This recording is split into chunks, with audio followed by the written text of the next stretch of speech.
이 일련의 플롯 라인을 보면서 저만 예지력이 생긴 건 아닌 것 같아요. 전문 용어 있잖아요. 아, 사망 플래그 섰구나. 근데 이렇게 대놓고? 한윤 같은 경우에 인터넷 어제 개통했어 싶은 식의 타겟책을 정말 많이 사용을 하잖아요. 브레인이 없었다. 하늘에 계신 백재민 아빠는 이렇게 얘기했을 것 같아요. 재민아, 보이 좀 봐라. 밥만 닮아라. 오경숙은 왜 서울시장이 되고 싶었던 걸까요? 그리고 황도희는 왜 모든 걸 포기하고 오경숙 곁에 남은 걸까요? 네, 안녕하세요. 오늘은 드라마 리뷰로 돌아온 무비입니다. 저는 미아. 저는 리즈입니다. 더글로리 이후로 그렇다 할 화제작이 없었는데 이 드라마는 꽤나 오랫동안 화제를 끌고 있죠. 중년 정치 투톱물을 표방한 넷플릭스 퀸메이커, 저희가 3부작 리뷰 한번 해보려고 하는데요. 네, 이 드라마 정말 빈집털이인가 아니면 웰메이드 드라마인가 한번 오늘 짚어보려고 합니다. 네, 그러면 바로 시작해볼까요? Let's 무뷰! 네, 퀸메이커는 정치 드라마인데요. 정치 드라마는 흔히 좀 사람들의 관심이 떨어지기 마련인데 이 드라마가 승승장구하는 이유 과연 무엇일까요? 비영어권 랭킹 1위까지 달성한 퀸메이커의 이 흥행 뒤에는 신선함이 제일 큰 이유로 자리하고 있었던 것 같습니다. 사실 지금까지 남성 주연 캐릭터들을 메인으로 많이 내세웠다고 생각되었던 수사물에는 점점 더 여성 주연 캐릭터가 늘어나고 있죠. 하지만 아직 진지한 정치물을 표방하는 드라마에서는 여성 주연 파워가 그렇게 세지 않았어요. 그런데다가 중년 여성 투톱 캐릭터다? 굉장히 이거는 조금 신선한 발상의 전환 아닐까 해요. 특히 중년 여성을 주연 캐릭터로 내세웠던 드라마는 뭐 그들의 가족 관계 또는 치정을 다루는데 좀 급급했던 것 같은데요. 이 드라마는 그 노선과도 조금 비껴가 있습니다. 이 두 여성이 힘을 합쳐서 여자 서울시장 만들기라는 야심적인 프로젝트를 위해 자신의 능력을 다해서 이뤄나가는 그런 구조를 가지고 있죠. 서울시장이 되면 대통령으로도 다이렉트로 갈 수 있잖아요. 이러한 골라인을 향해 나아간다. 이 점에서 파워게임을 기대하게 하는데요. 거기에다가 황도희라는 캐릭터는 삼성을 연상케 하는 대기업의 전략기획 실장 출신이죠. 대기업 재벌에 뒤치다꺼리를 해주던 사람이 개심해서 어떤 모종의 이유로 인권 변호사를 서울시장으로 올리려고 하면서 재벌과 맞서게 된다. 여기에서 되게 흥미로운 이야기들이 나올 것 같다는 기대감을 설정에서부터 심어주거든요. 다양한 캐릭터들, 다른 캐릭터들 역시 여성 이제 배우들을 많이 기용을 했잖아요. 그런 은성의 회장님 아니면은 오경숙의 경선 라이벌인 서민정 후보까지 다 여성 캐릭터여서 그들 간의 상호작용도 조금 어떻게 이루어질까 궁금하게 한 면도 있었는데요. 그리고 그에 반해서 남성 캐릭터는 대부분 서포터의 역할을 가지고 있었습니다. 예를 들어서 대표적으로 오경숙의 경쟁자였던 백재민은 은성그룹의 대릴 사이로 실제 파워는 없었죠. 그리고 오경숙 캠프의 행동대장인 동주, 서민정 캠프의 핵심 인물이지만 결국 오경숙을 서포트했던 황도희의 전남편 등등등 나는 남성 캐릭터들이 전에 여성 캐릭터들이 정치물에서 그리하였듯 좀 서포터의 역할을 담당하고 있는 것들이 보였어요. 거기에다가 앞서 조금 얘기했던 것처럼 인권 변호사가 서울시장이 되는 과정을 그리고 있단 말이에요. 이거는 밑바닥에서부터 위로 올라가는 히어로물의 구성을 따르고 있기 때문에 사람들이 재밌게 볼 수밖에 없어요. 근데 이런 흥미로운 재밌는 설정이 제대로 기능했느냐 이건 좀 의문입니다. 황도희가 왜 재벌 보스를 이제 배반하게 됐는지, 오경숙이 인권 변호사에서 왜 서울시장으로 나가려고 하는지에 대해서 납득이 좀 되지 않아서 몰입감이 흐트러지기도 했거든요. 네, 흔하지 않은 권력을 향해 달려가는 두 명의 여성 캐릭터, 그리고 우리 모두가 좋아할 만한 언더독 서사까지 흥행할 만한 작품의 뼈대는 다 갖췄다고 보여지는데요. 이 드라마가 이 살을 어떻게 잘 붙였는지 그 뼈대에 한번 봐보도록 하겠습니다.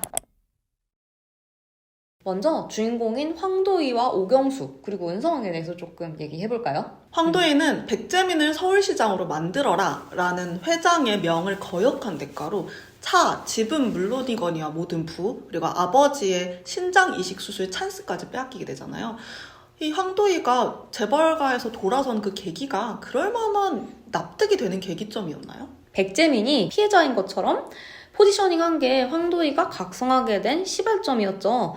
백재민이 조작한 문자 메시지를 의심도 없이 고스란히 믿고 피해자를 불러서 문책을 합니다. 그리고 곧이어서 그 피해자는 황도희가 보는 눈앞에서 떨어져서 죽고 말죠. 근데 사실 이 일련의 플롯 라인을 보면서 저만 예지력이 생긴 건 아닌 것 같아요.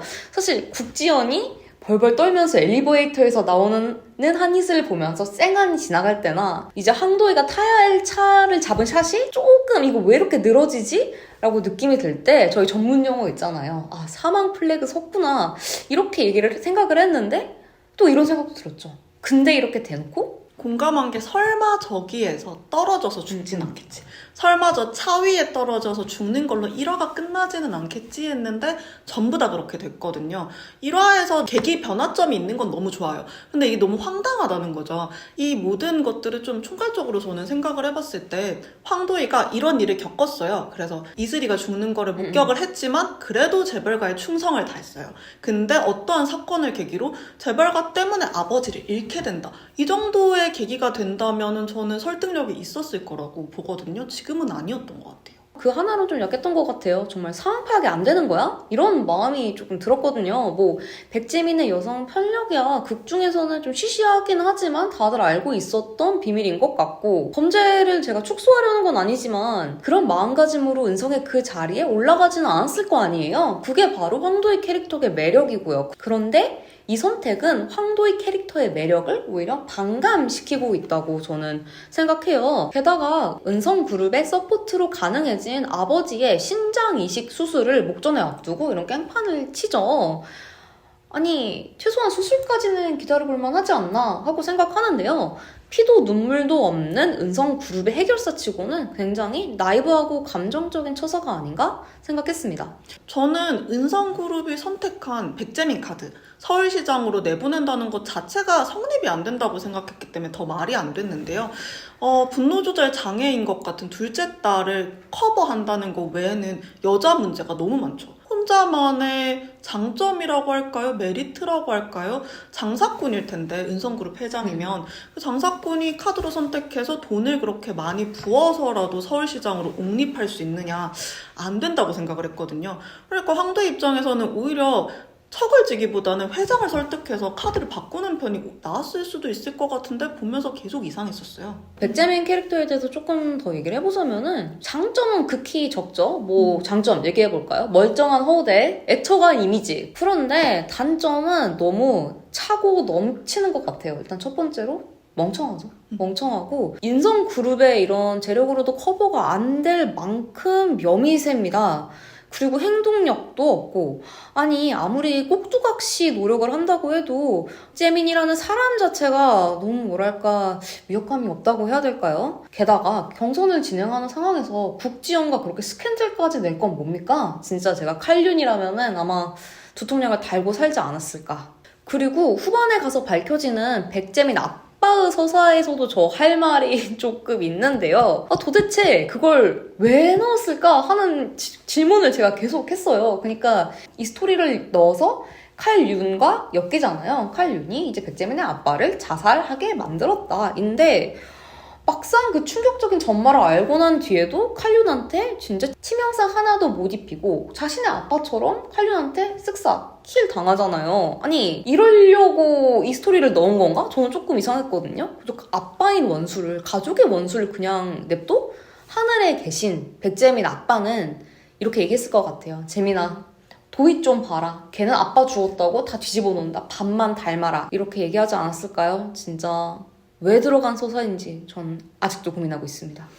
저도 이해가 안 가는 서사였어요. 그거는 도매급으로 칼륨까지 바보로 만드는 건데 피도 눈물도 없는 뭐 승부사라고 얘기를 되는데 아버지를 죽게 만든 죄책감 때문에 망할 게 뻔한 백재민 옆에 지키고 있었다 뭐 이런 얘기도 풀더라고요.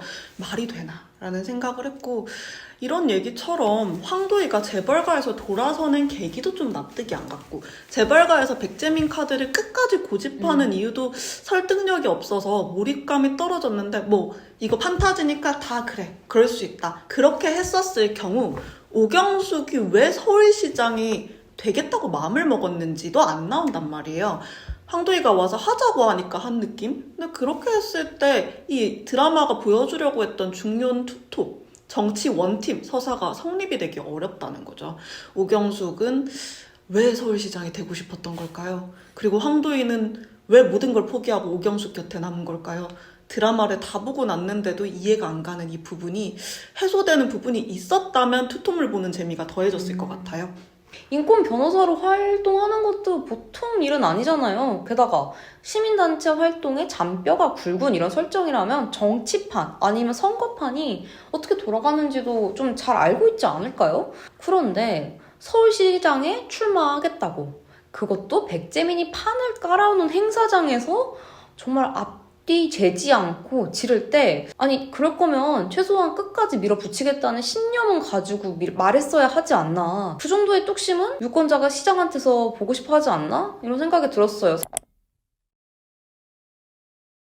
그래서 현직 재벌 저격수 황도희와 코뿔소 오경숙이 여차저차 결국 승리를 쟁취하긴 하죠. 그런데 이 승리에서 두 사람의 저력을 완벽히 보여주지 못한 것 같은 느낌을 지울 수가 없거든요. 제 생각에는 그게 이 두 사람과 라이벌 구도에 있는 팀들이 전혀 위력을 발휘하지 못해서가 아닐까 해요.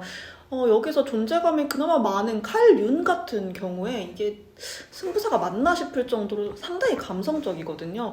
이를테면 황도희의 아버지가 되게 약점인데 그걸 너무 빨리 죽여버린다든지, 백재민 옆을 지키고 있는 것도 납득이 안 가는 부분들이 있고, 인터넷 어제 개통했어 싶은 식의 네, 그런 타겟책을 정말 많이 사용을 하잖아요. 이러한 유력 대선 주자를 이끌어가는 서울시장 보궐선거에 나서는 팀들이 머리 브레인이 없었다. 아 그래 나 게임 플레이 하겠어, 제대로 하겠어 하다가 아 조금 미안해 이런 식으로 흘러가는 이미지 플레잉, 감성 플레잉에 그쳤다는 점들이 좀 아쉽게 만들었던 것 같아요. 이 극뿐만 아니라 전반적으로 우리가 이제 드라마나 영화를 볼 때 좀 위기가 심각할수록 주인공한테 더 이입하게 되잖아요. 그 말인 즉슨 위기가 약할수록 우리가 이입할 수 있는 강도도 낮아진다라고 볼 수 있을 것 같아요. 그래서 이 극의 빌런들이 날린 펀치가 약했기 때문에 우리는 조금 덜 공감을 할 수밖에 없었던 것 같은데요.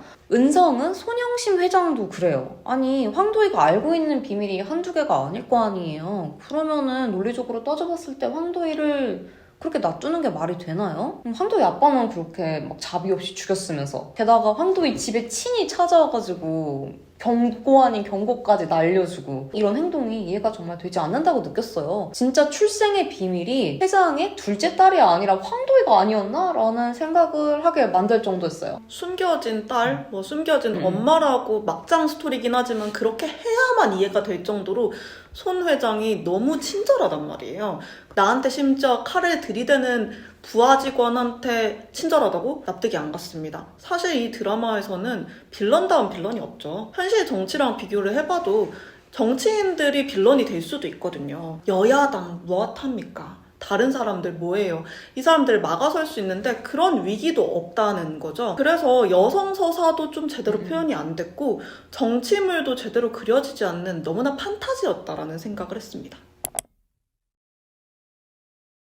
퀸메이커 첫 번째 리뷰 영상에서는 퀸메이커의 흥행 이유 그리고 주연 캐릭터들에 대해서 얘기해봤는데요. 저희 다음 두 번째 영상에서는 서사에 대해서 조금 더 딥하게 도대체 무엇이 문제였는지에 대해서 한번 얘기해보도록 하겠습니다. 그럼 다음 영상에서 만나요. 안녕. 안녕.